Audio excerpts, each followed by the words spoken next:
However, what encryption means is basically it reduces the storage requirement from big data to small keys, right? So earlier you needed to store a large chunk of sensitive data, but right now we encrypted that. Now you have the secret key to worry about.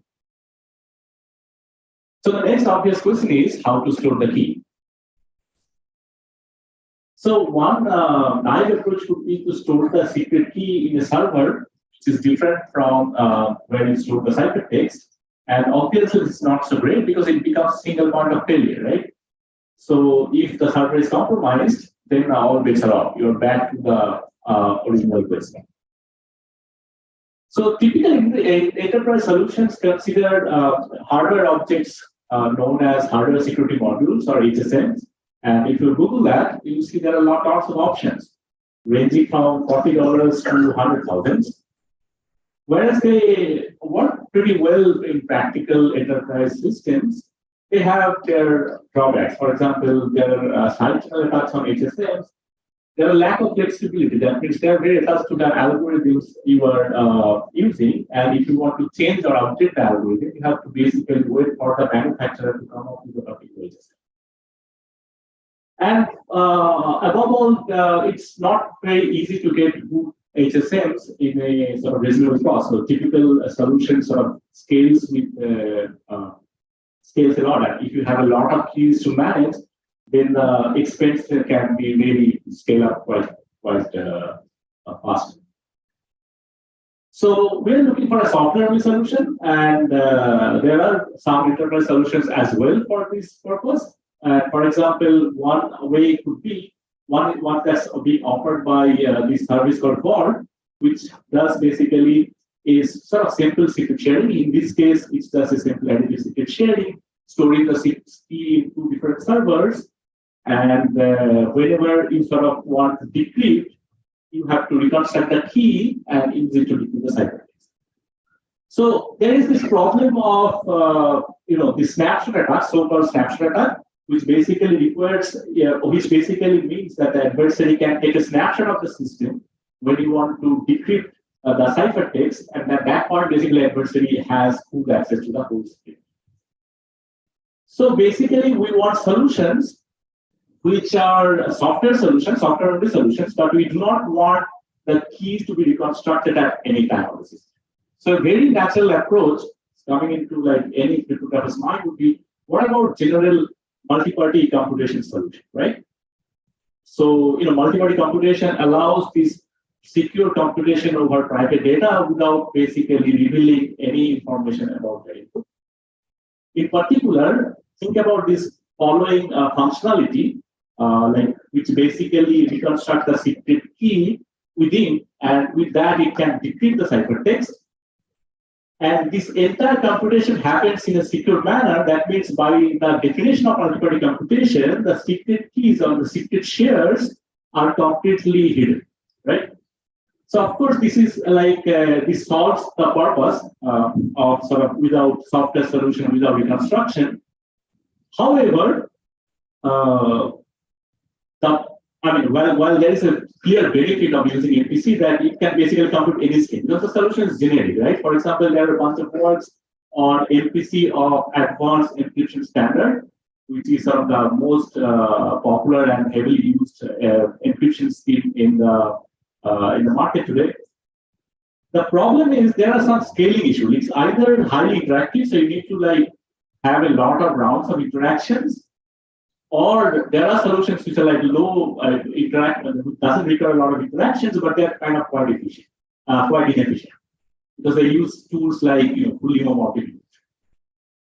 A big problem is they're very bandwidth intensive. That means that the communication scales with the size of the message and times the square of the number of participants. It's pretty bad.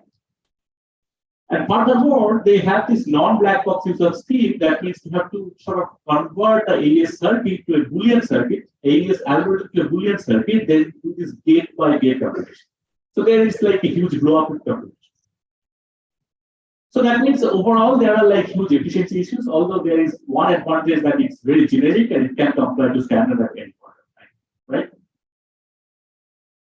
So in 2018, I, along with my co-authors, produced this took a different approach to define a distributed symmetric encryption. And in that paper, we formally defined threshold symmetric encryption. We have these gate-based definitions, which is capturing privacy and authenticity, and we allow this T out of N system, and it kind of tolerates up to T malicious corruptions. We propose a generic construction based on a distributed pseudo-random functions, and the solution is round optimal, so it doesn't have this problem of a lot of interactions like in the MPC solution. And the combination complexity is also like hugely improved compared to MPC, right? So it scales only linear with number of participants, and it's completely independent of the size. And also, we basically benchmark several implementations, and it shows that they are quite efficient, especially compared to the prior MPC-based solutions, right? However, later when we were sort of looking into the paper, we found there are several shortcomings of DICE, and mostly from definitional perspective. So this was the first paper that proposes this idea of distributed encryption, and then we found that there are some definitional issues that must be addressed, right?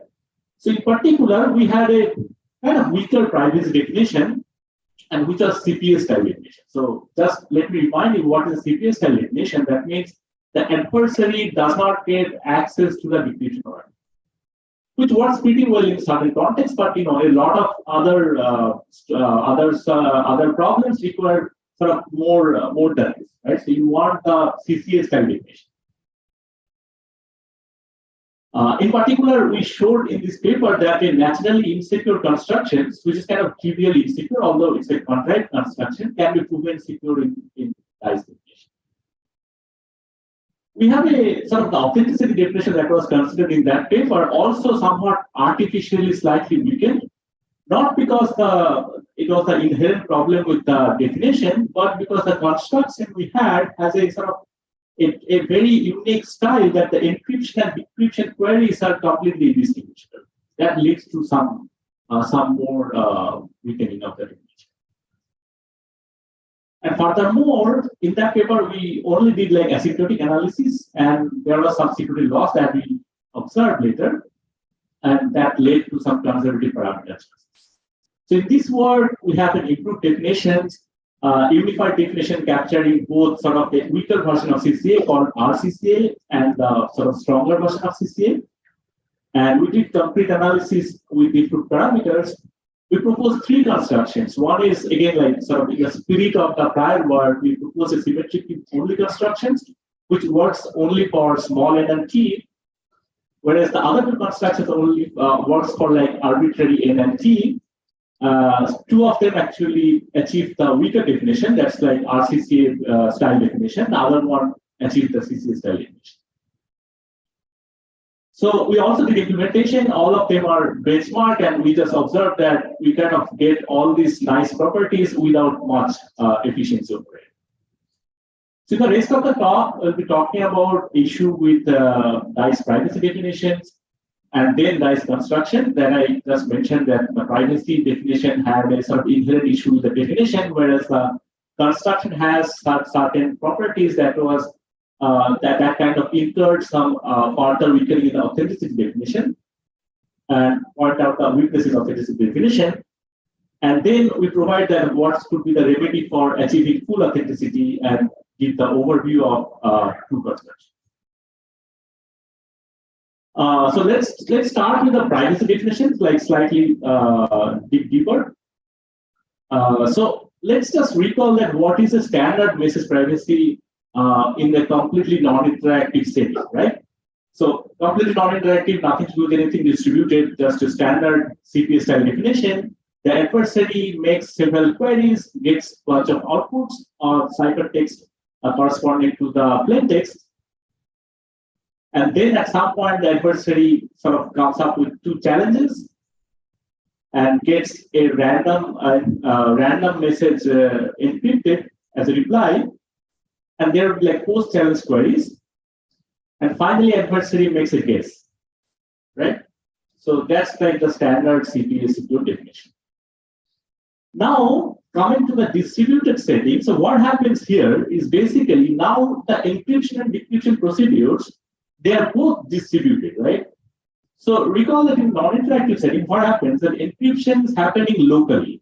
So you have the key, you are encrypting and you're sending a ciphertext. So there is no sort of malicious parties involved there, right? So whereas in the case of distributed encryption, there are multiple parties because the key is not in one place. The key is sort of secret shared among multiple parties. And each operation, like whether it be encryption or decryption, they involve some malicious computations, potentially malicious computations, right? So it becomes very challenging. So we have to very carefully handle them with different kind of queries. And very intuitively, what we want to achieve is that adversary receives certain transcripts during these operations, right? Which was not available during the non-interactive setting. And from this transcript, adversary still cannot distinguish two different ciphertexts, right? So that's basically the intuitive guarantee. So there are two types of queries sort of formally we capture. One is a standard encryption query, which is basically initiated by adversary. Here I'm assuming there are four parties. Two of them are P1 and P4 are the honest parties, and P2 and P3 are dishonest parties. And dishonest parties are basically simulated by the adversary, where honest parties are simulated by the challenger, right? So this is like pretty much like a standard CPU style query, right? So adversary makes a query and gets a ciphertext. So then there is a query type 2, which is an indirect decryption query. Note that although it's a decryption query, but adversary does not initiate it. So it's not really a proper CCS style definition, right? So adversary just participates in this decryption query, and we have to make sure the adversary does not get any information out of it. So these are two types of queries, and it ensures that the adversary learns nothing by participating. However, if we are looking for a CCS style definition, these are not sufficient. So we need what? We need another, like the third type of query, where the adversary initiates a decryption query, right? And we have to make sure this is a legitimate decryption queries, and there comes all the sort of challenges, how to detect a legitimate ciphertext. Why this is challenging? Because in this case, when the adversary is encrypting, the ciphertext is not even available to the challenger, unlike in the standard non-interactive, right? So it becomes really challenging. So the entire effort is how to sort of carefully sort of design a decryption criteria which will ensure that adversary does not get any sort of response for an illegitimate query. So all the queries, all the ciphertexts which are illegitimate should be rejected by the challenger. So that's sort of the overall idea of the definition. And let me just now show that how an insecure construction will basically satisfy the DICE definition, but not satisfy our definition. So it's like completely insecure, contrived, and so on, right? So assume that Alice has a key which like does this 3 out of 4 secret sharing and sends over the shares, and during encryption, basically locally encrypts and sends over the ciphertext, right?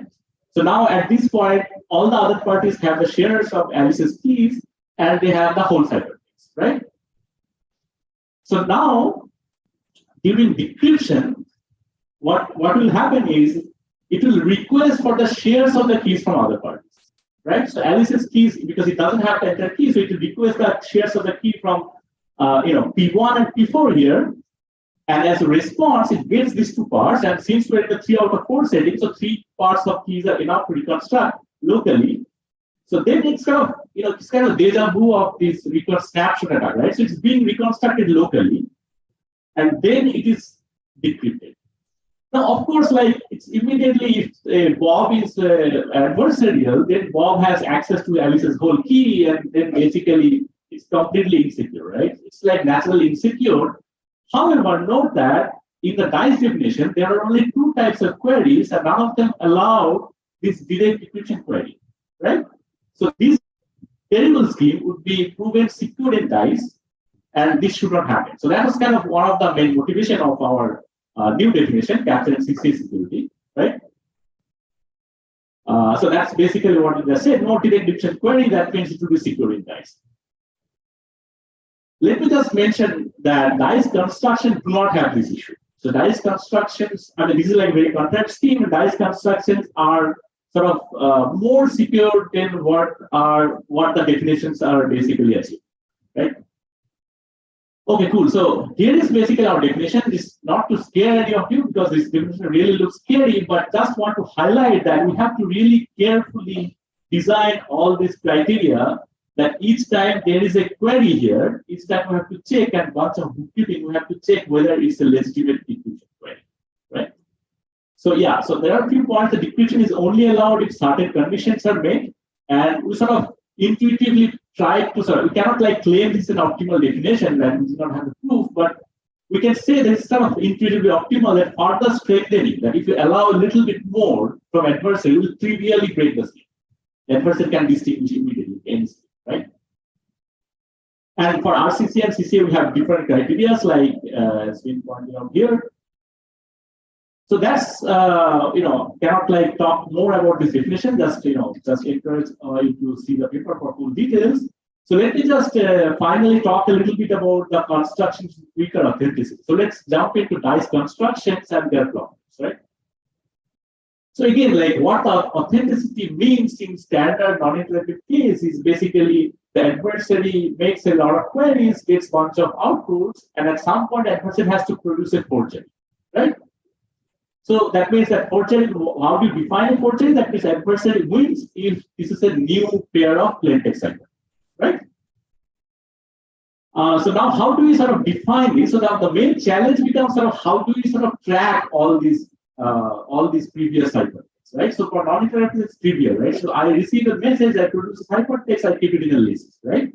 Here that's a problem because I do not know the final hypertext. Because like I do not have the whole key, so I cannot basically have the final hypertext, right? So there are again two types of queries. One is untracked. That means that adversary. I mean, this is basically initiated from the challenger, an honest party. That there can be encryption and decryption queries, and intuitively it means that adversary cannot produce a hypertext just by participating in an encryption or decryption system, right? Then there's a track queries. Track means we're basically counting or we're basically keeping track of the queries that encryption or decryption by the adversary, which is being initiated from the adversary, right? So this tracking becomes really hard that we must ensure that the adversary cannot produce hypertext only by participating. All right, so how do we actually track this query? So it becomes really hard to just list all the hypertext. What we do is basically one more type of definitions. That means we just keep track of the number of legitimate hypertext that's being produced. So it's kind of a similar to blind signatures, right? So it's like a slightly weaker, but it's kind of sufficient for this purpose. Then there is one more type of definition where keeping track with a counter that how many hypertext potentially the adversary can produce. The problem or the weakening here is ideally only encryption should give any hypertext to the adversary, right? So adversary makes an encryption query, and after the encryption, adversary has hypertext, right? But here we also have to keep track of the decryption session initiated by adversary. And the main reason between these, the challenge from the design perspective, that our designs, there are no distinction between encryption or decryption. So it cannot really, so adversary can really easily fake a decryption query as an encryption query. It's saying that, okay, I'm doing decryption, but at the end, it ends up with encryption, and that's how it can produce a valid set. All right. So let me just, briefly talk about what's happening in dice construction. Just do not focus too much on the left part. I just want to focus in the interactive part. So in the interactive part, this interaction is basically a distributed peer computation on this value Q, which is a commitment of a message, right? And this is the encryption phase. Now look into the decryption phase, it's again exactly the same, right? So if you look into the dice constructions, all the constructions basically go through this paradigm that both encryption and decryption, the interactive phases, are basically a DPRF or distributed PRF computation. And that makes our life really hard. If adversary makes a DPRF query or DPRF computation, as a challenger, I do not know whether it's doing an encryption or not. Okay, so that's basically the problem. Interactive state as an encryption and decryption, they are same. So how do we fix it in Paradise is basically we attach a threshold signature, right? So each time an encryption query is being made, along with the DPRF, we are also producing a threshold signature on this value Q so that during decryption, this threshold signature is being verified by all the parties, right?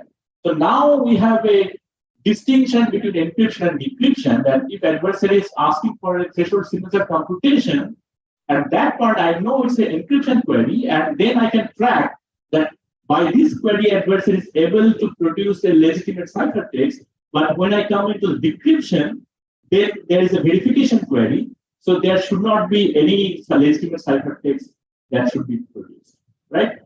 So that's basically the fundamental idea. And basically, we kind of have to ensure that only legitimate ciphertexts are decrypted. And by legitimacy, I mean unless the threshold signed properly, it's considered illegitimate. All right. So this construction, DPRF plus just threshold signature achieves a weaker variant for RCCA, and there is a subtle technical reason behind this, not to talk about. However, we can replace the DPRF with a distributed verifiable function, and then basically it can achieve is proper like full CCSP, right? So, okay, so that's basically, let me conclude with a few brief points that we showed issues with dice definition that there are subtleties in privacy definitions which are sort of inherently problematic, and that authenticity definition will kind of stem from the dice constructions. So we propose a new unified definition for dice capturing RCCA and CCA. And we propose stronger construction secured in our definition. And finally, we have a benchmark implementation. We don't have time to talk about it, but I just encourage you to look into the paper. So this is the paper, this is how the paper looks like, and this is the QR code. If you scan it, you will land up in the paper website. Thank you.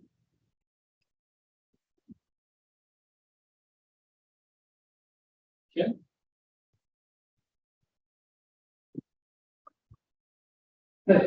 I have a question here. Why do you think that snapshot attack is not possible in this model? That's one question. Other question is, how do you decide who all is participating in distributed company?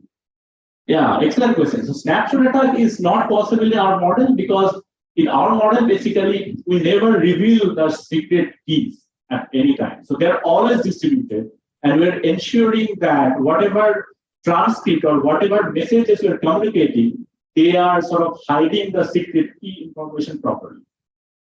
Yeah. Does it mean part of the keys are also not exposed? Yeah, exactly. There is some function, and think about a one-way function of the key that I produced are being sent to you, but you do not have, you cannot basically compute the key in the reverse way from this value. Yeah. Another question is, how do you decide, so if you have the 10 nodes in the system and you somehow select 4 of them to be participating in this current cycle of the computation, how do you decide about it? Yeah, that's an excellent question. Actually, there is, so we provide a system that works for any energy in most of the cases. The symmetric solution, there are some limitations, I can talk about it offline, but it basically is a very generic solution. And in the beginning, when you do this setup, right? So in the beginning, you have to do a setup where you need to sort of distribute the shares of the key to different parties. At that point, the total number of N and T are being fixed. And this setup phase, you can do it by a trusted central authority, which is not desirable, but you can also go for a distributed key generation. And there is a whole bunch of literature on that, distributed generation. And at that point, when you're doing this distributed key generation, at that point,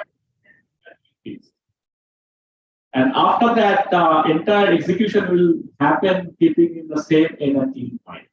However, there is a very interesting follow-up direction. Maybe I should have talked about it. That can you update N and T without refreshing sort of the distributed key generation again? That would be a very interesting sort of follow-up. So, can we take other questions offline? Again. Thank you. Next up is entropy hardness of audio letter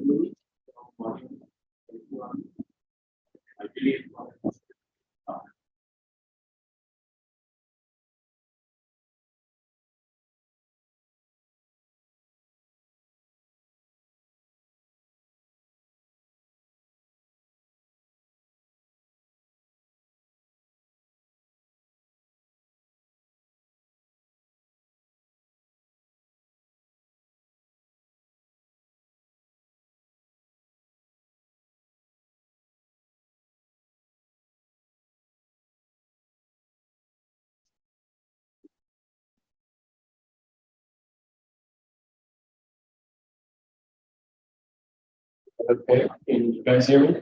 Yes. So thank you for the introduction. Today I will be presenting a joint work with Ketana Boost, Akin Wanogwa, and Ho Wen on the entropic harness of module learning with errors from the harness of module entry. So I will define all these terms in the talk and then give an overview of proof techniques.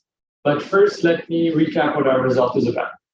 So in our paper, we proved the harness of the module learning with errors problem, which is one of the main computational assumptions in lattice-based cryptography. And we do so for general secret distributions as long as they carry sufficient randomness, as long as they carry a sufficient amount of entropy, which is why we talk about entropic harness. To do so, we make only one assumption, which is called module entry, which I will later define in the talk.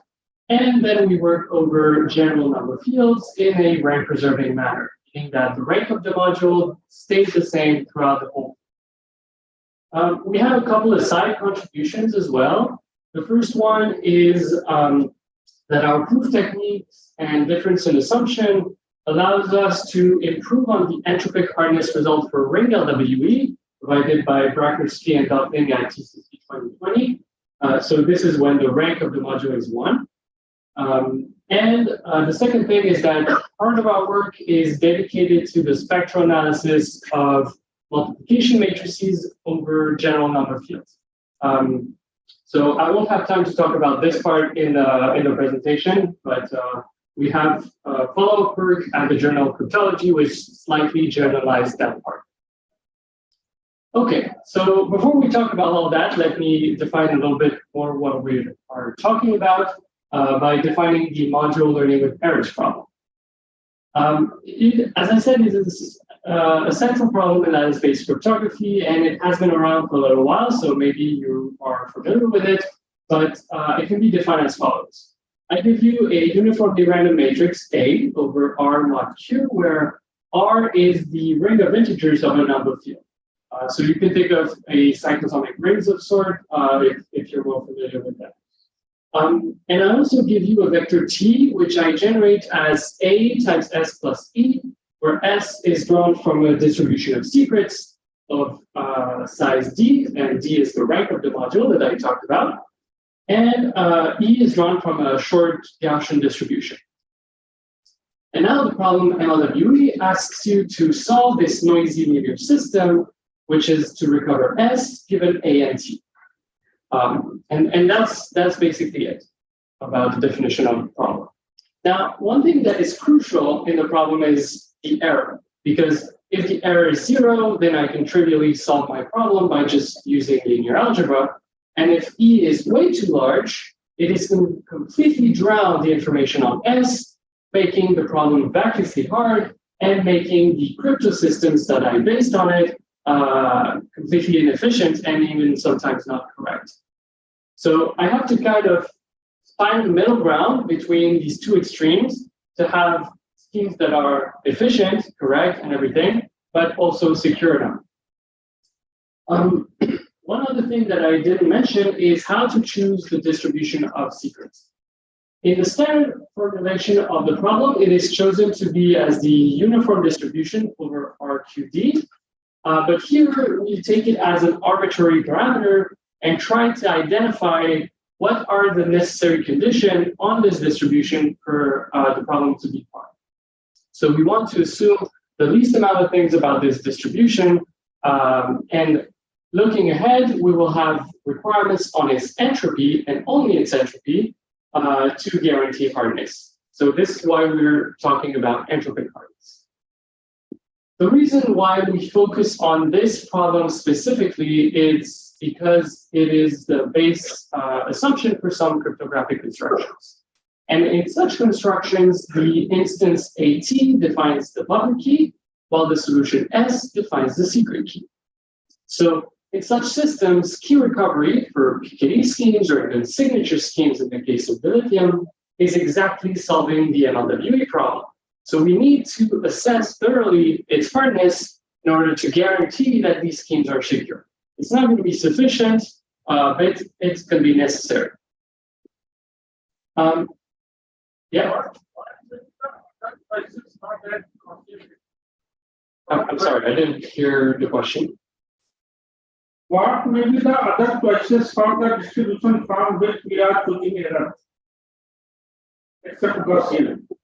Oh, yeah, we can choose several distribution of errors.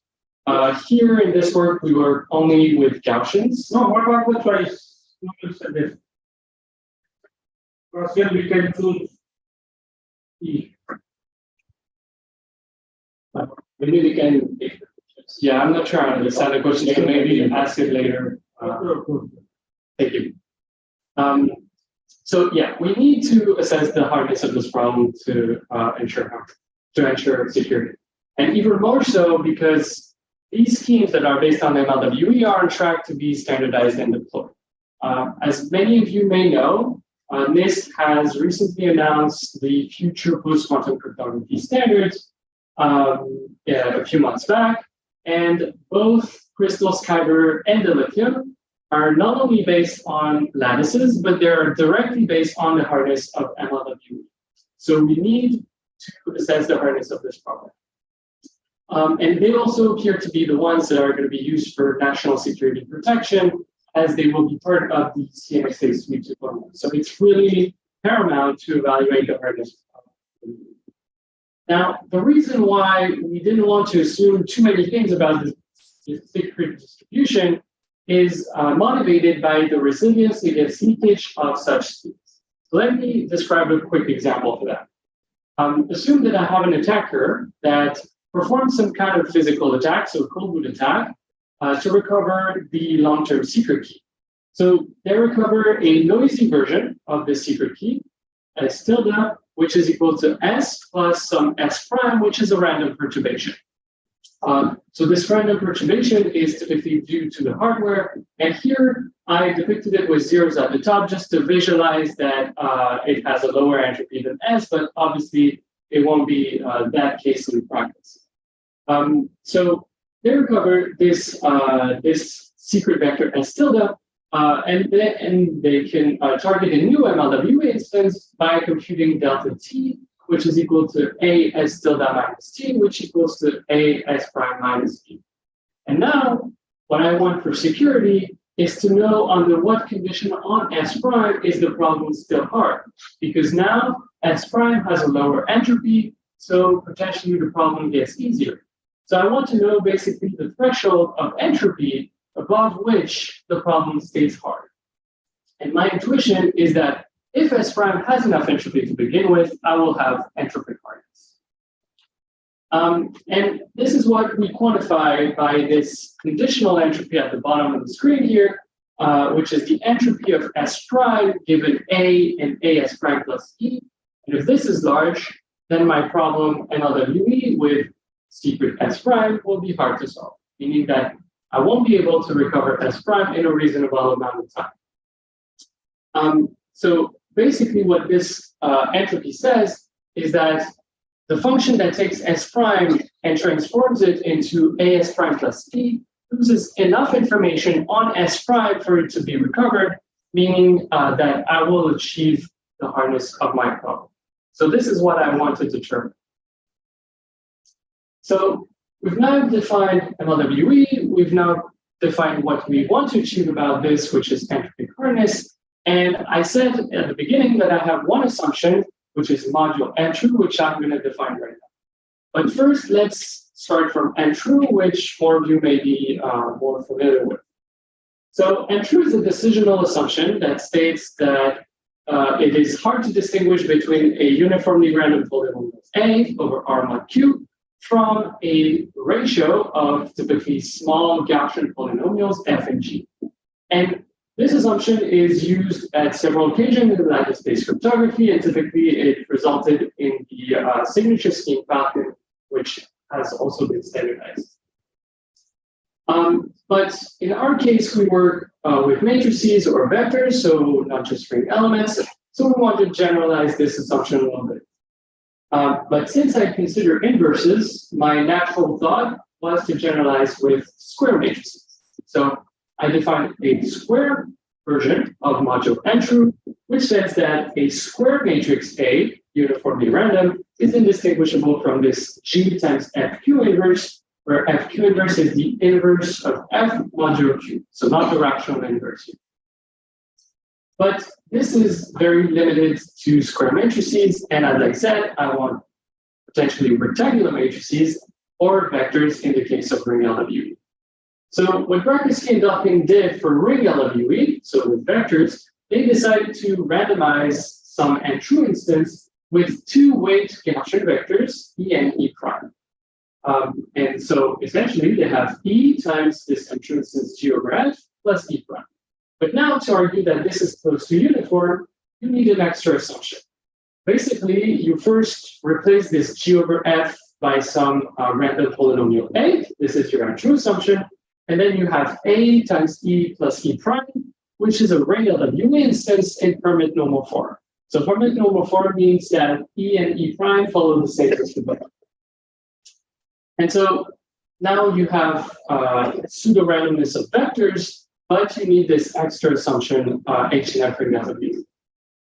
But we can still generalize it to matrices and have a randomized square modular true instance, which takes the square modular true, randomize it with two random matrices E and E prime, but now we also need this H and F modulo LWE assumption to guarantee pseudo-randomness. So we're happy we have rectangular matrices, but as I said, we need an extra assumption, which comes and deteriorates a little bit the parameters that we're going to achieve in our reduction. So our option, our approach was to take a simpler and more compact assumption, which leads to slightly better parameters. So for that, we use what is usually referred to as the multiple key n-true assumption, which is essentially packing n-true instances together in a vector, but with the same denominator f. So I have a vector G of Gaussian elements, I divide with the same f, and I have my multiple key n-true assumption. And if the dimensions are not too big, and if f and g are not chosen in overstretch regimes, then this assumption is not significantly easier than n-true itself. So it should be fine. And now from this multiple key n-true, which is only for vectors, I can generalize it to matrices as well and obtain a rectangular version of modular n-true directly without resorting to any modulo LWE assumption as in the previous slide. So now I have a rectangular matrix A, which is indistinguishable from G times Q inverse as before, where G is directly rectangular. And this is the assumption that we make for our proof, and it leads to slightly better parameters than the previous approach. So now we have all the ingredients, and we're ready to give an overview of the plans.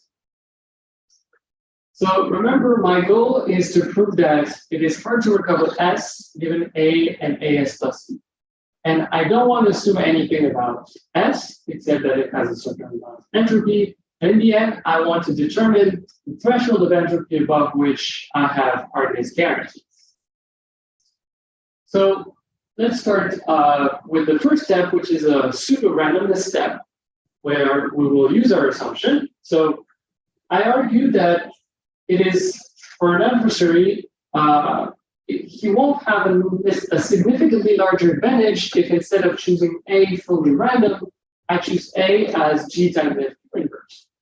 And I can argue that based on my modulo n-true assumption, because if my modulo n-true assumption is valid, meaning that it is hard to distinguish between the two, then I can do this step quite straightforwardly.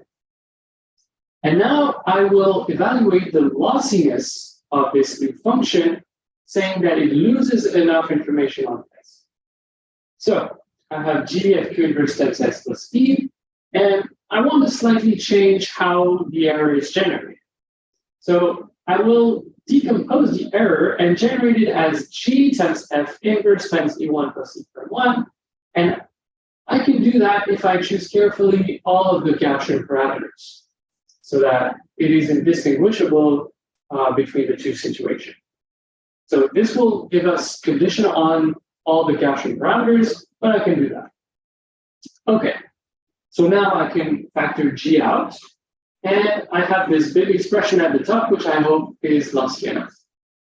And remember, to argue lossiness, I define this conditional entropy, and this is what I want to prove that is large, so that the problem is hard. Let me give you a quick example about this conditional entropy fiction. Assume I give you some vector S prime, which I generate as S, and I randomly flip one single bit. So S given S prime is not very random because the only randomness comes from the position of the bit that I flipped. So it's actually going to be easy to recover S given S prime. Well, here, I don't give you the simple example. I give you this big expression at the top, which I hope is lossy. For reasons of time, I will not argue all these inequalities because it results to quite a few parameters that I didn't define. So what interests me is more the top and bottom expressions. So I have that my conditional entropy is larger than the entropy of S. It's good. This is the only thing that I know. Minus something else. Let's call it K. And now what I'm saying is that this is the entropy condition that I was looking for. Because if H of S equals to K plus something super logarithmic, it means that my top entropy will be super logarithmic, which will guarantee the hardness of the quantity. Now, there are still a few things that I didn't have time to talk about, is that I have two quantities here, which are singular values of random Gaussian matrices over the ring. And although we can analyze them when we work over field or over ZQ, over the ring it's called multiplication matrices because we look at their embedding into the real reals. So we need to evaluate the singular values of random matrices, but that have inherent structure. I won't have time to talk about it in more detail. So if you're interested about all the details that I omitted, feel free to check out the paper, and I invite you to. So we want to minimize these two quantities because if I can minimize the norm of F, then it means that I have a better entropy condition, meaning I need less entropy to begin with. So this is always good. And if I minimize the norm of G times F inverse, it means I will reach smaller Gaussian parameters for the error vector E, which means that I have a scheme that is more compact in terms of parameters, so more efficient while still having hardness guarantees. Okay, so to wrap things up, what we provided is a reduction from module N-true to module LWE with general secret distributions. And ish, because we still have some entropy conditions, and typically we cannot reach arbitrarily low entropy secrets. So typically we can't reach binary secrets or that kind of. To be fair, there is another reduction on ePrints that does roughly the same thing, but with different techniques. They start from module LWE, which is a better understood assumption than module N-true, but their reduction is not rank preserving, meaning that they have to increase the rank, which is the dimension of the secret, throughout the reduction for it to work. So in some cases, theirs is better. In some cases, ours is better. It depends on the use case. But regardless, both are far from having practical implications about concrete schemes like Kyber and the thing that I talked about at the beginning, because they do not cover the parameters of such schemes which are really pushed towards efficiency. I want to leave you with a couple open problems, which I deem very important. The first one is that module entry is a rather new assumption as opposed to module LWE. So it would be interesting to have connections to module lattice problems. It's starting to be the case for N-true, but it has to be generalized to modules. And the second thing is that we don't yet know how to prove the hardness of module LWE with very low entropy secrets, without having to increase the rank by a significant amount. So we want to try and find new techniques to achieve this. And that's it for me. So thank you for your attention. And if you have any questions,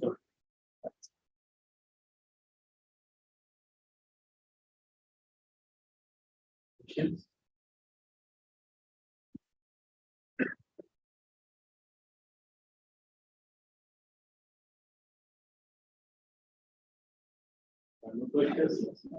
Okay.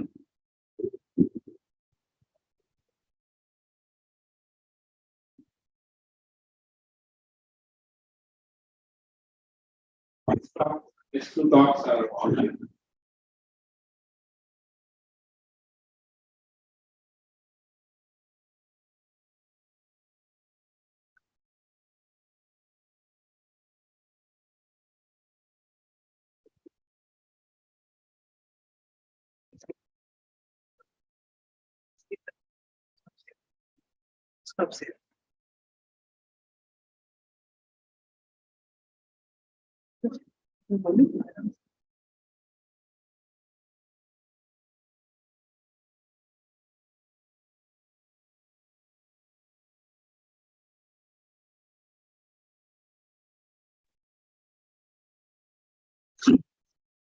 Hello.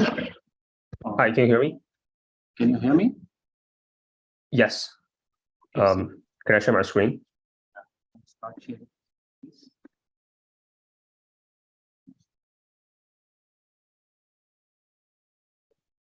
Okay.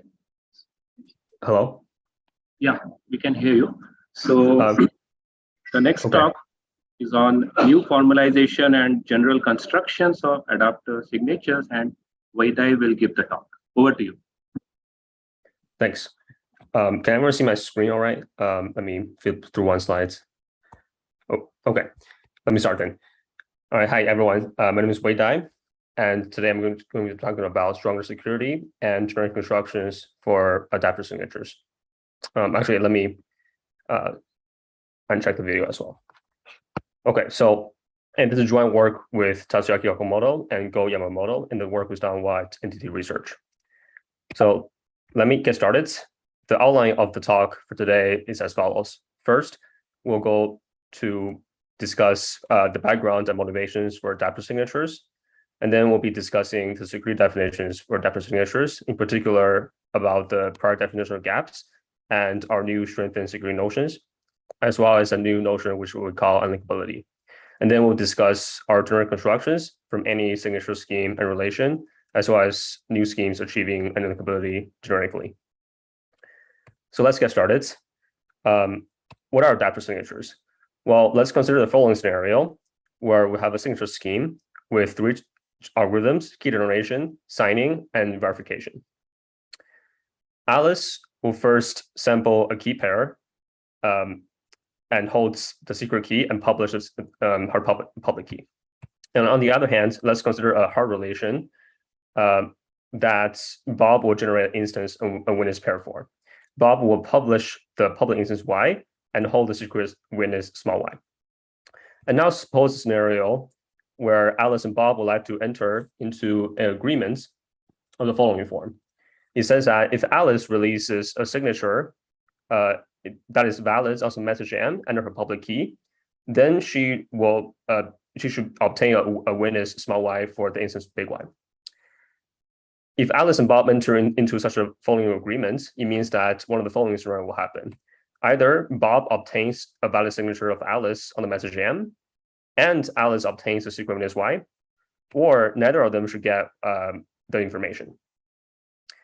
Adapter signatures effectively achieves this exact notion of atomic exchange of a signature and a witness. Now let's look at the exact syntax of adapter signatures.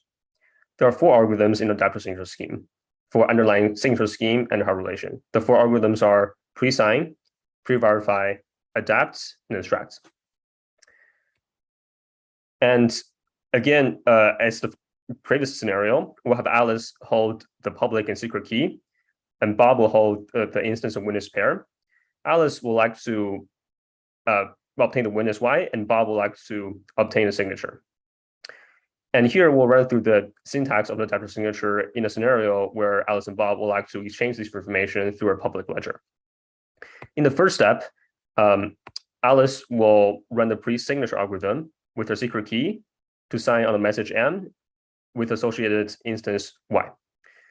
And she will then forward this pre-signature to Bob. Bob will run the pre-verify algorithm to check the validity of the pre-signature. If it is valid, Bob will run the adapt algorithm with Alice's public key, the pre-signature, and his secret witness small y to turn into an actual signature sigma. Bob will then publish this to ledger. And if indeed this signature is published to ledger, Alice will be able to obtain the signature and run the extract algorithm, which takes input the instance y, the signature, and the pre-signature that Alice has recorded before to extract the secret witness y. And effectively, after running the first two steps, the guarantee is as follows. It says that Bob will be able to adapt the pre-signature into a signature as long as Bob does indeed know a witness small y for the instance y. And furthermore, if Bob indeed adapted the signature and published the signature, then Alice will be able to run the extract algorithm to extract a secret witness. And therefore, the exchange of these information are atomic. So the syntax of the adapter signature scheme might seem strange because it exchanges a signature with a secret witness of any hard relation. We'll see an example here where it can be utilized to construct more complicated examples. So here we'll consider an example where Alice and Bob would like to atomically exchange two transactions. There's, for example, valid on some blockchain. And here, validity of a transaction means that there's a authorizing signature of the owner under the owner's public key. So in this scenario, Alice and Bob would like to obtain the other's transaction under the other person's public key using adapter signatures. Effectively, we'll run two instances of the adapter signature scheme. Bob will first sample instance of witness pair, and as well as running a pre-signed signature using his own public key and the instance that he just sampled. Bob will then forward this instance and pre-signature pair to Alice. Alice will record the pre-signature from Bob, run pre-verification, and also provide her own pre-signature and before sending it to Bob. Bob will run verification. And notice that here, since Bob has the secret witness Y, Bob is able to run the adapt algorithm to turn the pre-signature of Alice into an actual signature of Alice that authorizes the transaction. If Bob sends the transaction to the ledger, it means that Alice will be able to obtain the adapted signature that Bob derived to run the extract algorithm to therefore derive a witness herself.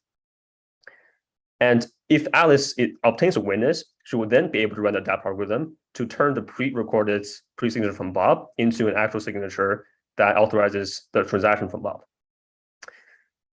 So as we can see, in this example, we ran two instances of the adapter signature algorithm to be able to have Alice and Bob atomically exchange authorizing signatures. So it turns out that there are many other applications of adapter signature schemes, in particular to payment channels and payment channel networks in blockchains such as Bitcoin. So let us look at the development of adapter signature scheme as a cryptographic primitive. Earlier constructions of adapter signature schemes stemmed from applications, in particular to payment channels in Bitcoin. So the earliest work on adapter signatures was basically the work of hashed time lock contracts in Bitcoin. And in 2017, Postra actually improved on the construction by proposing what was called scriptless scripts by utilizing Schnorr signatures. And the earliest construction of Schnorr and ECS adapter signatures were implicit in a work in 2018. More recent works actually formalized adapter signatures as a cryptographic primitive. In particular, there are two works, one by Fournier and one by Almeida et al. In 2020. We know that all follow-up works that study adapter signatures have reused, were built upon the definition put forth by Almira et al. in 2020. And here's our contribution in relation to prior work. We note that prior work mostly emphasized on constructions, applications, particularly on incompatibility with existing blockchains. And instead, we will look at adapter signatures as a cryptographic primitive and study it mostly independent of applications that ties on to existing implementations, details that's been fixed by existing blockchains. And in particular, we found definitional gaps of prior definitions, and we will propose new strengthened definitions, as well as previously unformalized notions that are useful. And furthermore, we'll give generic constructions from any signature scheme or relation. Okay, so let us now dive into the security definitions for adapter signatures. So recall, there are 4 algorithms in adapter signature scheme: pre-sign, pre-verify, adapt, and extract. The first notion that we'll define is pre-signature correctness. It asks that for a normal execution of the protocol between Alice and Bob, it must be that everything succeeds with overwhelming probability. So this is, as one would expect, a pretty standard correctness notion. And the second property that we define is pre-signature adaptability, which is effectively the security for Bob, meaning Alice cannot cheat Bob in a protocol. And it says that if pre-sign, if any pre-signature passes the pre-verification algorithm, then it must be the case that Bob will be able to run the adapter algorithm if he indeed knows a secret witness to the instance that was used. And it turns out the crux of defining security for adapter signatures is to define the security for Alice. And here, security roughly means that if Bob adapts a pre-signature from Alice, then Alice must be able to obtain a witness. And the crux lies into how exactly we define the security here and what capabilities we offer to the attacker Bob. And typically, we'll let the attacker Bob interacts with a set of oracles, which depends on the secret key of Alice. And these oracles could include, for example, the signature oracle or the pre-signature oracle. And at the end, Bob will need to provide some form of forgery that need to satisfy a list of properties. And these forgery properties could include, for example, that the signature is not a direct signature from Alice that was obtained before, similar to the case of, for instance, for standard signatures, the UFCMA security notion. Or it could be that the forged signature does not lead to an extraction of a witness. And in general, the more oracles we expose to Bob, the stronger the security notion will be. So let's look at prior notions, which are called unforgeability for adapter signatures and witness extractability. So in this notion, attacker Bob will have access to 3 oracles: signing, pre-sign, and a pre-sign challenge oracle. In signing and pre-sign oracles, each message that is queried is added to the set S. And the pre-sign oracle is only allowed to be called once. And in the unforgeability notion, the following are the 3 additional requirements. First, the challenge instance Y star is sampled honestly by Alice, meaning that Bob does not know a secret witness to Y star. And furthermore, the forgery M star must be not in the set S, and that the forged message sigma is a fresh forgery.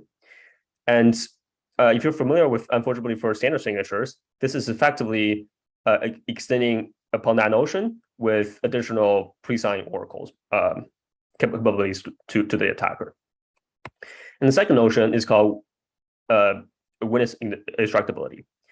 And in this notion, we allow Bob to pick Y star arbitrarily. And again, we'll require that M star to be not in the set S. And Bob will win if the signature provided by Bob is valid, but does not lead to an extraction for the pre-sign challenge query.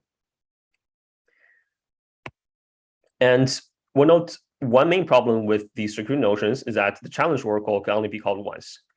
And this means that at most, one pre-signature on the message M can be obtained. And this leads to the main weakness of these definitions. And let us look at how to exploit this weakness. In particular, we'll construct a scheme that should not be secure, but can be proven secure against these notions. And the idea is that we'll construct a scheme where pre-sign can leak a signature if two pre-signatures are released.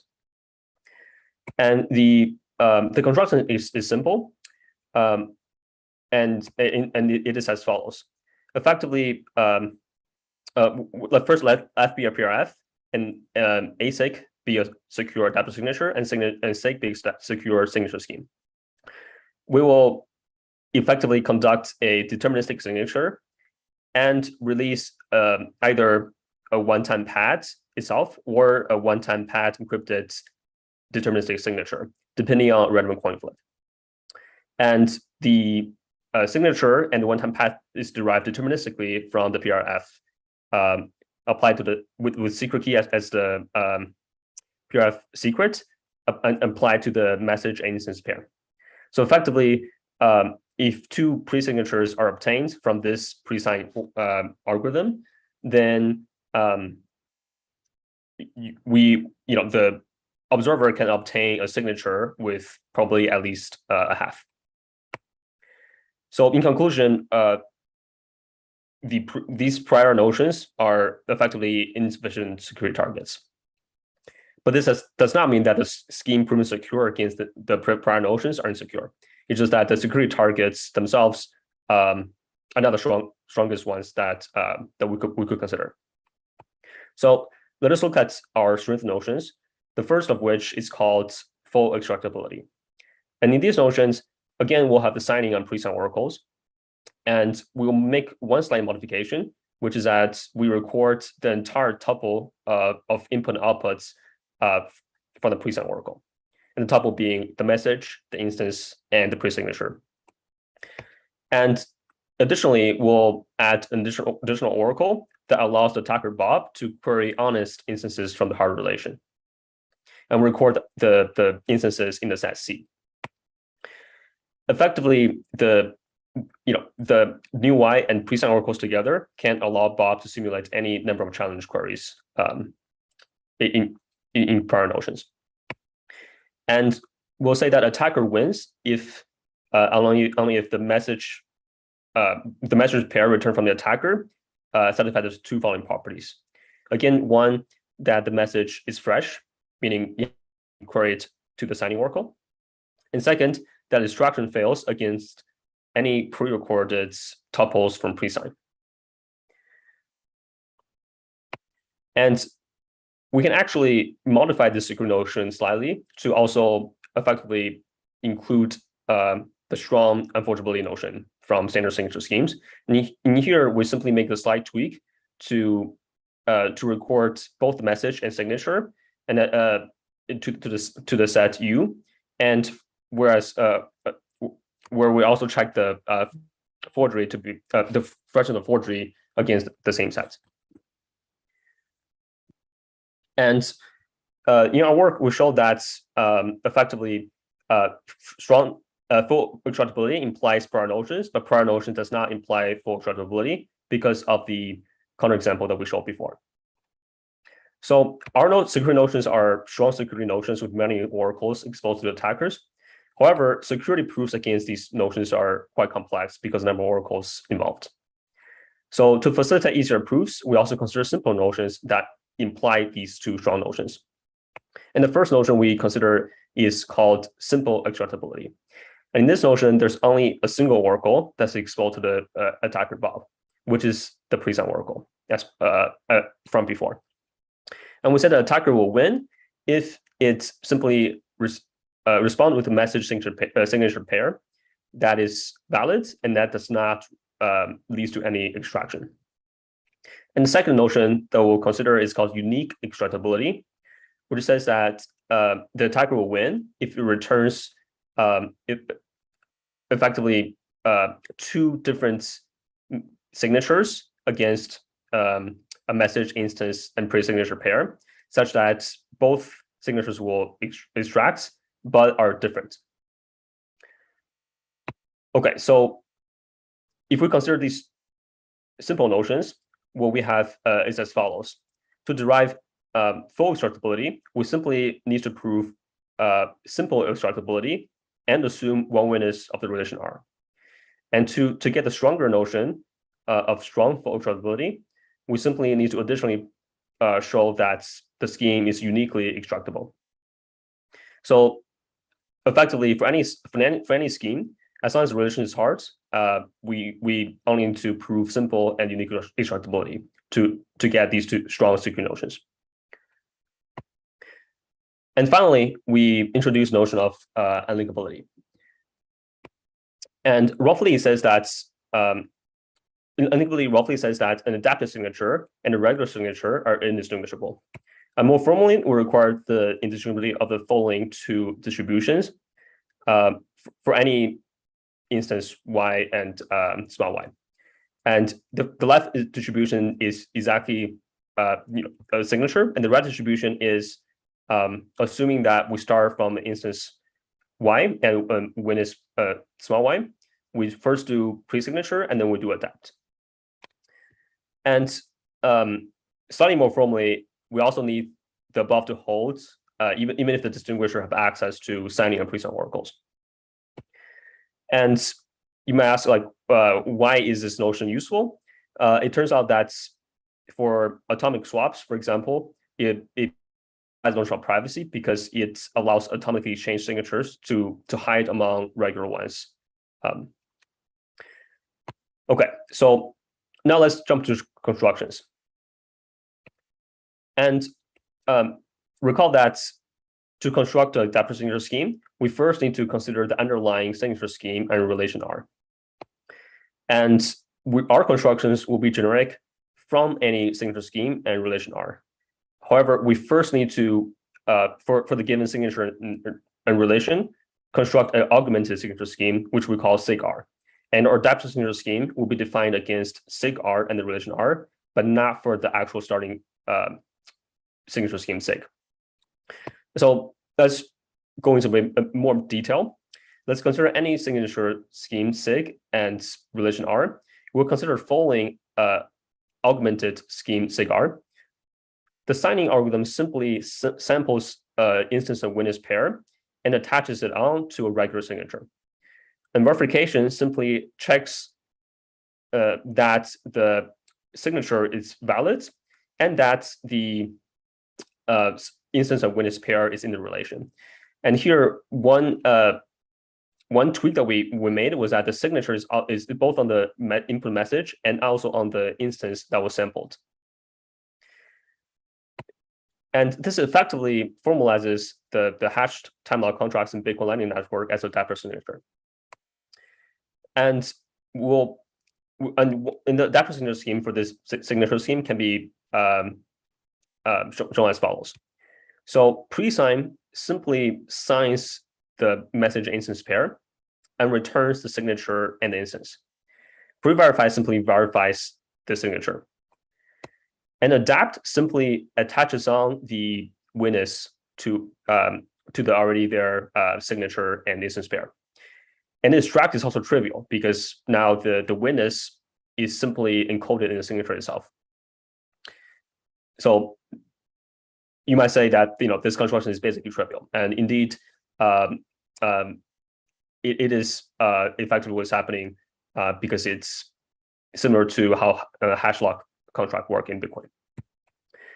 And we give our results for this scheme is as follows: is that it is indeed a secure adaptive signature scheme, assuming that the starting signature scheme is USCMA secure and the relation is hard. And additionally, if R has unique witnesses, then the scheme that we'll have here will satisfy the stronger notion. And this result also shows that adaptive signature schemes exist, assuming only one-way functions. However, this scheme is not unlinkable, and we'll show really briefly how to adapt this construction to also achieve the notion of unlinkability. To achieve unlinkability, we need the notion of random soft reducibility of the hard relation. Effectively, he asks that we can re-randomize an instance of witness pair. And there are algorithms A, B, and C, so that we can map from one instance to the other. In particular, A will map the instance to the new instance. B and C will map the witness from old to new, or new to old, respectively. And the modification we need to make is as follows. In pre-sign, instead of giving the actual instance, we'll simply we'll actually randomize the instance that was given and encodes the randomness in the pre-signature. And pre-verify can rederive this instance y prime inside it because R is available. And adapt simply, adapt and extract simply applies algorithm B and C to so effectively the adaptive signature uses the new re-randomized instance y prime and small y, and extract simply reverse process and get back the actual witness y. And our results for this is as follows. We again show that this is a secure adaptive signature scheme, and that's if the relation is strongly random self-reducible, then the scheme is also unlinkable. And where strong self-reducibility requires that effectively two randomized instances are indistinguishable, even given the possible starting points. Okay, so give that a bit short on time. I'm going to perhaps skip this slide. Okay, one thing I'll mention is that strong random self-reducibility is instantiable from discrete log, RSA, and OWE, among probably other things. So in conclusion, we have strengthened, we have provided strengthened security definitions for adaptive signature schemes, and we also have provided easy targets for security proofs, as well as a new unlinkability notion that is useful for privacy of applications. And we have provided generic constructions, assuming any signature scheme in a hard relation. And we have provided a generic construction that can achieve unlinkability, assuming any strongly random self-reducible relation. And that is the end of my talk. Thank you for your attention. And I'll take questions. We have time for one quick question. Any question? Okay, so there are no questions. So thanks for joining and giving the talk. Thank you. Thanks.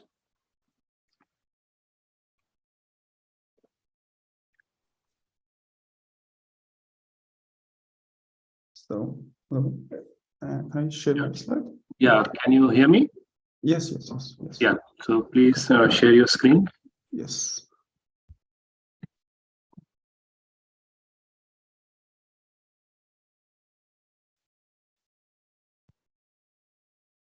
Okay, so this should be.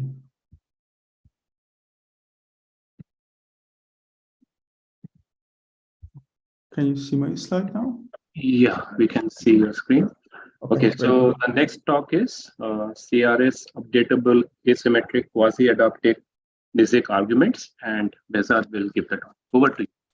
Okay, thank you. Thank you for the introduction. This is a joint work with Daniel Salamali from AIT Austrian Institute of Technology. I would start first with the motivation of this work, and would start with the definition of non-interactive zero-knowledge arguments. So the non-interactive zero-knowledge arguments in the common reference string or in the CRS model is a protocol between two parties, prover and verifier, or here is Alice and Bob, which prover is given some statement X and wants the proof of validity of some statement X to the Bob in a way that in a non-interactive way, and Bob wants to verify the proof. So in that case, in the CRS model or in the common reference string model, we assume that there is a trusted third party who generates some public parameter CRS and share it to the parties in order to make it possible to prover generates the proof only by one round, since we are interested in non-interactive version, and also makes the life easier for the verifier to verify the proof. So in that case, there is another version of the NISIC in order to make it more efficient, which is called quasi-adaptive part, which this quasi-adaptive part comes from the fact that we allow the common reference string or the CRS to be dependent with some language parameter M, which depends to the statement that the prover wants to prove. So it means that we first need to set the language and then pass it to the CRS generator or the trusted third party and then generate the proof. So it brings us efficiency compared with the standard definition of the NISIC. In terms of application, it has several applications like as the standard NISIC. In the commitment scheme, IBE and signatures and snark and other things. But what is the main challenge? The main challenge actually in the CRS model is the existing of the trusted third party. Now, the question is, can we decrease the trust in such a system for such a construction, for such a quasi-adaptive NISIC schemes? So this is the question that we are investigating in this book. So before going to the main result, I would quickly recall some preliminary. I would start with the definition of non-interactive zero knowledge in the common reference string, or in short CRS. So here, as I mentioned before, there are two parties, prover and verifier, Alice and Bob. Prover is given a statement X and W, and we want to come up with some protocols enabled to allow the prover to convince the verifier of validity of some statement X in the presence of the trusted third party, that both parties trust to this trusted third party. So here we want these NISIC arguments to have the following three properties. First is called completeness, which says that for a valid Alice or for a valid prover, verifier always should accept the proof. And the other thing is soundness, which is in opposite, which says that for an invalid word or for a malicious prover, verifier always should reject the proof. And finally, zero knowledge property says that the proof pi from the prover should not leak any information, especially about the witness, behind the fact that X statement is valid. There are two, in order to get efficiency, somehow we are restricting these NISICs to the quasi-adaptive NISICs, as I mentioned before. And now we will see the two versions of the quasi-adaptive NISIC so far, the most efficient ones, which is called quasi-adaptive NISIC and asymmetric quasi-adaptive NISIC. So I would start with the quasi-adaptive NISIC definition. As I mentioned here, this is exactly the NISIC arguments, but the difference is that now the CRS depends to some language parameter M, which depends to the statement that the prover wants to prove. For example, this M here, the language parameter, in case that prover or Alice wants to give a proof of, let's say, validity of some ciphertext language, let's say Elgamal, this M can be the public key of the Elgamal. Then we pass this public key to the CRS generator, and the CRS is built on top of this public key. The applications, it has the same applications, but some restricted. In many applications, like a signature, snark compiled commitment. But the difference with the standard NISIC is that this kind of quasi-adaptive NISIC can cover only algebraic language or, let's say, linear language, in a way that the statement is somehow a linear combination of witness with some public parameter. But the standard NISIC can cover whole MP language. We have construction for that, for the standard NISIC. This is a disadvantage for this quasi-adaptive, but the advantage is about the efficiency. The story of this quasi-adaptive started by Roy and Volta in Asia Clip 13. and then ended by kills and V in Eurocrypt 15, which they gave the most efficient quantities in the bilinear group, where the proof size is only one group element, which is supposed to be the most efficient one. Or you can call it succinct, because the size of the proof is independent of the size of the witness. Very briefly about the original kills and V construction, I mean quasi-adaptive construction. Let's assume that we are working in the G1, in the bilinear group. We have three G1, G2, and GT to be adaptive groups. And by the bracket with index I, we mean that there is some generator GI. GI could be G1 or G2 or GT, and power A. So A is the exponent. So here we mean that GI power A. And we assume that there is a pairing between group 1 and group 2 that maps it to the group T, group target. And the construction of kills we actually give is a most efficient zero-knowledge argument for subspace language or linear languages. By linear language or subspace language, I mean here that, let's say we fix some language parameter M, which is in group 1, let's say. And the goal is to give a zero-knowledge proof that the statement Y in group 1 is a linear combination of the public parameter M and some secret witness. So here is the language. And this is defined for, in this language, everything is, for example, is one group, the statement and the language parameters. So we have construction for this in the CRS model, which is by kills. Then there is another version of this, which is called asymmetric quasi-adaptive music, defined by Gonzalez et al., which actually they extend this construction in a way that instead of being only in one language, in one group, they actually extend it in a way that we assume that we have two language parameters. Let's say one is M in group 1 and another one, let's say N in group 2. Then the new language is the new language has two statements, Y and X. Y is group 1, G is in group 2, in a way that there is a witness such that we have this statement in both language, but with the same witness. So we have both a statement in both language, which is linear combination of some different public parameter, but the same witness. So we have this construction also in the CRS model so far. But again, just as roughly speaking about the different subversion models so far for the standard NISIC or the quasi-adaptive.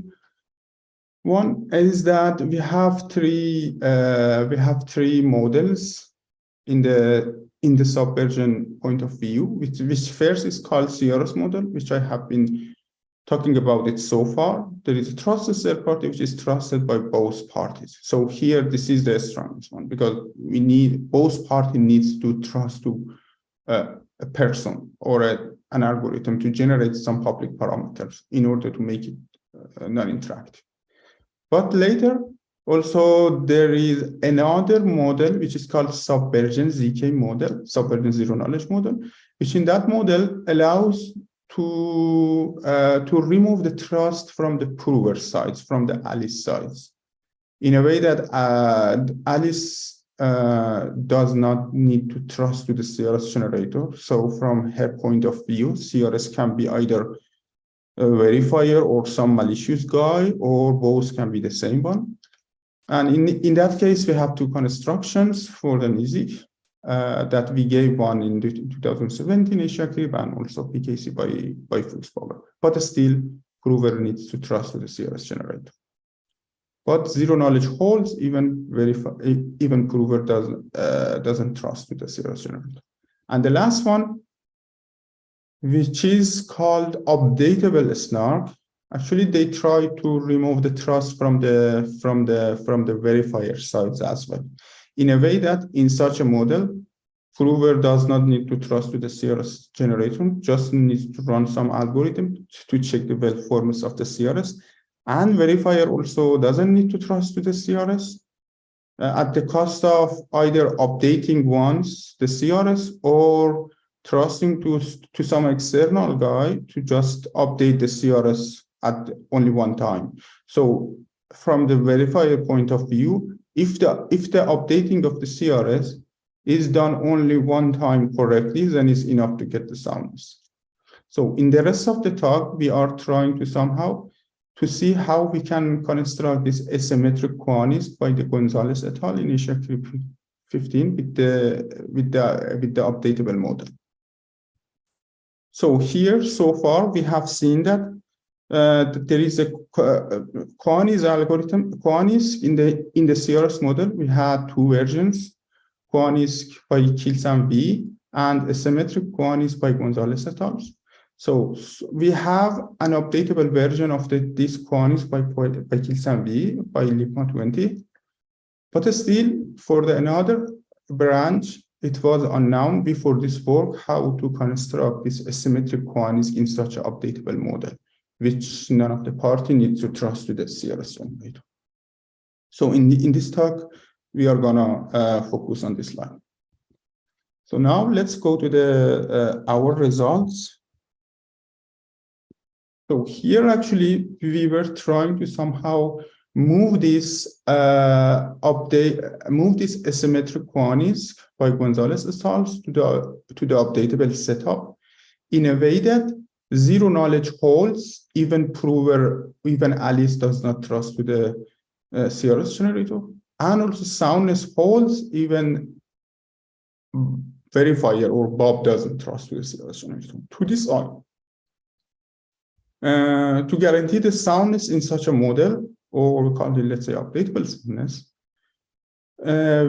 we actually we defined a new algorithm. We called it update CRS algorithm, and which by that the verifier can get the original CRS and run this algorithm and update it by his own or by some other external trusted party, and then update the CRS to the CRS prime together with some proof that the update is done correctly, and then put it back to the cloud or the place that CRS is already there. So in that case, this gives this guarantee to the verifier, which the CRS now is well formed from her point of view, from which is guarantees the soundness. And soundness is important for the verifier, or here for the Bob, for example. And for the zero knowledge, we also defined a new algorithm that checks the CRS.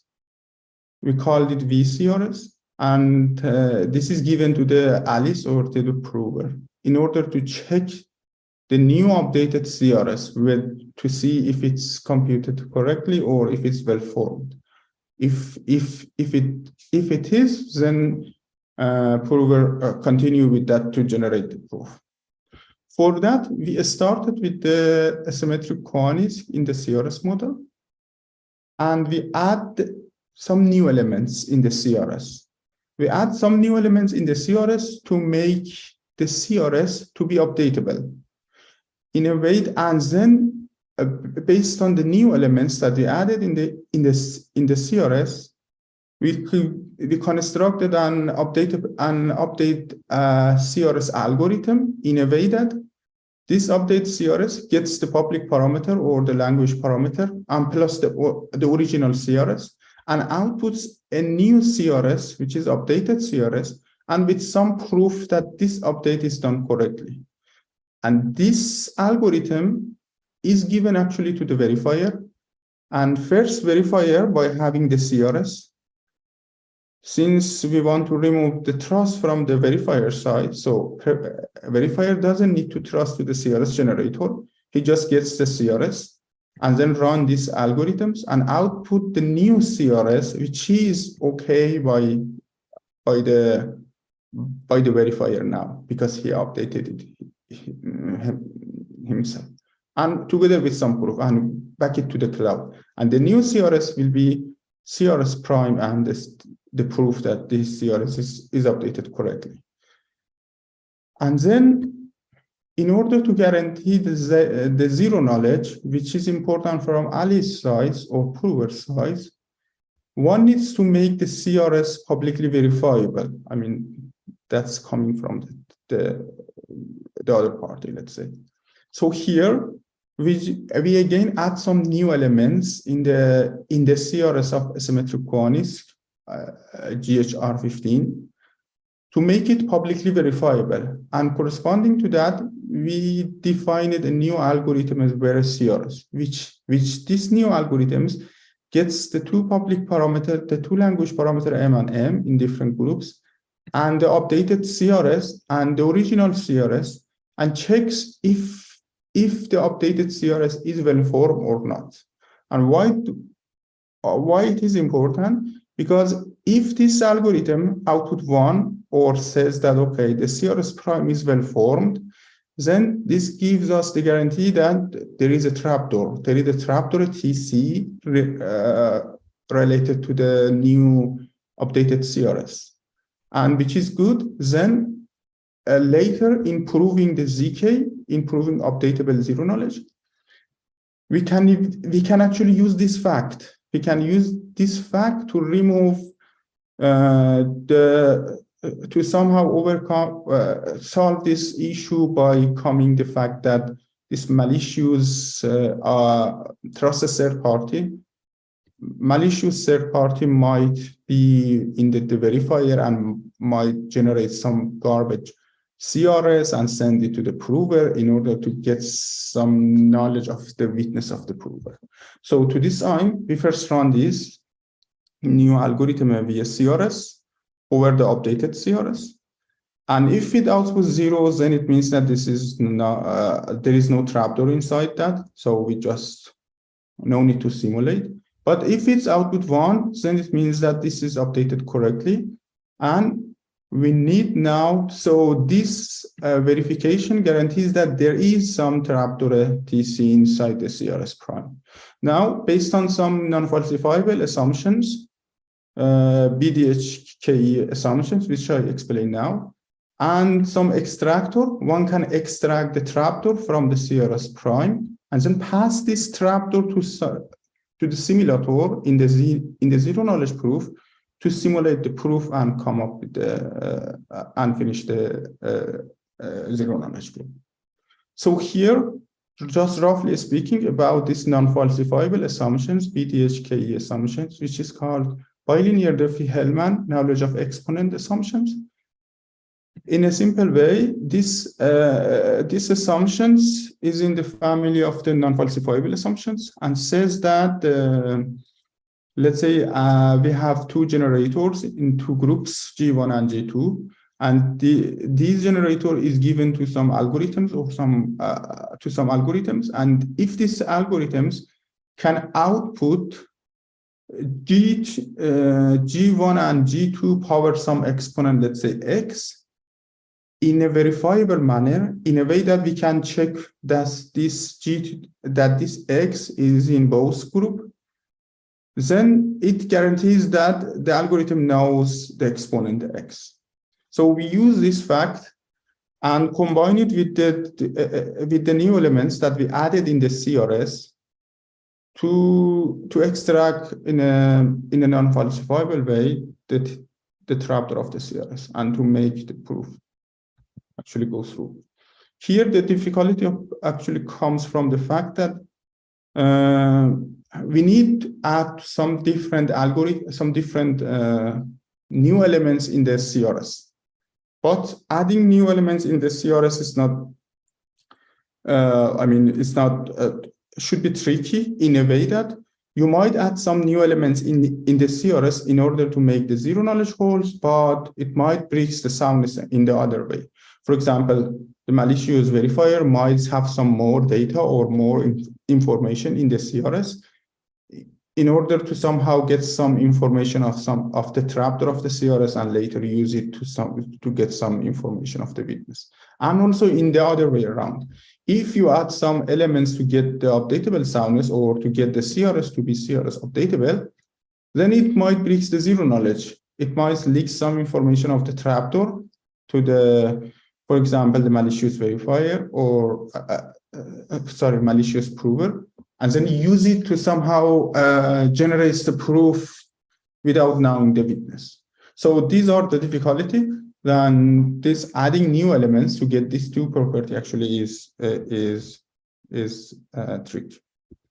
And finally, there are some other results in our paper. For example, one is we add a more strong notation of the soundness, which is called knowledge sound, in both the asymmetric quantities by CHR and also, GHR, this was a typo, and also the new updatable asymmetric quantities. By knowledge sound here, we means that this actually guarantees soundness, plus that gives this guarantee that if the prover passed the verification, then he knows the witness. I mean, this is not just passing the verification, this gives the more extra notion, which is the knowledge of the witness actually. So, and why this is useful? Because knowledge sound version of the NISIC has several applications. And later, we also showed how one can integrate this new knowledge sound version of both asymmetric quantities and updatable version of that to some tools like as LegoSNAR commit and proof toolbox to somehow extend it to be in the updatable setup as well. So I will skip these schemes because of this LegoSNAR part, because of the lack of the time. But as an open problem, so far we have seen that okay, we can construct a knowledge sound version of this asymmetric quantities in both updatable and in the standard setup. But now there is a more stronger version of the soundness, which is the most actually strongest, which is the strongest one. It's called simulation sound extractability. Simulation sound extractability is knowledge sound property plus an extra ability that we give the adversary. So here, adversary is given some Oracle access to some simulated proof. Then he can see a lot of simulated proofs, and after that, we must get sure that he cannot break the soundness. So in this case, it is still unknown how to add this property in both original version and the updated version. So I am done, and thank you so much. So, yeah. Okay, thank you. Yeah. Any question? Okay, so no question from the audience. Thanks for joining.